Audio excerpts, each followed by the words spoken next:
Namaste and welcome to one of my yoga snacks. I've been wanting to share with you for a while now the folding forward from standing from mountain pose and then coming back up, because it's an often movement that's taught incorrectly, or not so much incorrectly, but in a way that it doesn't support us off our mat, and also it can cause injury to lower back. So you might have heard before the cue Swan Dive forwards.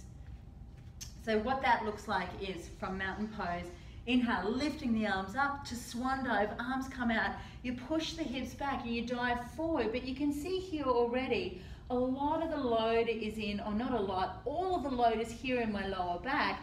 My hamstrings are really pulling and hanging on tight. So what happens if I don't have strong or long hamstrings is then that's going to pull my tailbone under and cause lower back issues here. And then when coming back up, likewise, lifting the chest, sweeping the arms out to the side. It's the whole back body bringing your body up. Now, I don't know about you, but when I bend down to pick something up, I don't swan dive forwards and I don't come up that way either. So what I do if I was to pick up a bottle of water or something off the floor, I'd bend my knees, pick it up, press through the legs and lift back up. So it makes sense that that's what we do in our yoga practice, right? So come with me. We sweep the arms out to the side and up, bend the knees, fold forward, belly to thighs, chest to knees, hands to floor, chin to chest. Then sit the hips down, rock the weight back into your heels, press down through the legs.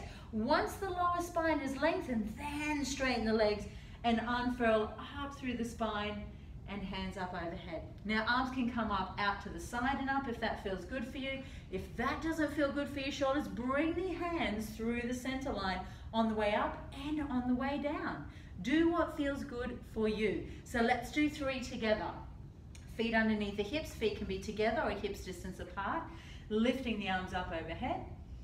Bend the knees, folding forward from the hips here. So you're pushing the hips back. Notice I have a natural curve in my lower back. And belly comes to thighs, chest comes to knees, chin into chest.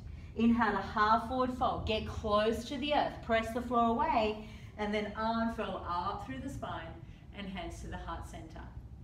Now it's really important that when you make your way back up, that you use your legs by pressing down through the feet, and that you don't straighten the legs until the lower spine here is lengthened. Then I can unfurl up through the thoracic and the cervical spine that allows there to be that forward flexion. Otherwise, what can happen is you can herniate a disc. So if I was to come to half forward fold here, straighten my legs and hinge like this, I've flattened out my lumbar spine. I need a natural curve, so I need to keep the tilt of my pelvis, the sit bone sitting back, the weight back of my heels, push through, and then come all the way up. Make sense?